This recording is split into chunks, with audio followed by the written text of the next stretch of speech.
العند خراب بيوت. في ناس فاكرة ان العند شخصية قوية، وان الست اللي ما بتتنازلش دي ست تقيلة، لكن الحقيقة اللي محدش بيقولها العند الزايد مش قوة، ده ضعف متغلف بالغرور. الزوجة العنيدة مشكلتها انها مش بتشوف الغلط حتى لو واضح قدامها، لو غلطت تكابر، لو اتزنقت في الكلام تلف وتدور، لو اتواجهت بالحقيقة تحول الموضوع لخناقة. ليه؟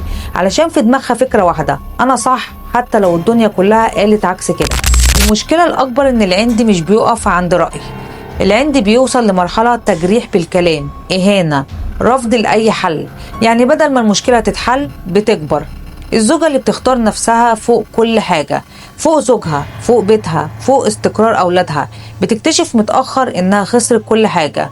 ولا زوج بيستحمل طول عمره زوجة مش بتسمع ولا بتراجع نفسها ومش بتعتذر ومش بتشوف غير نفسها. حتى لو صابر هيجي عليه يوم ويتعب، وساعتها العلاقة بتموت.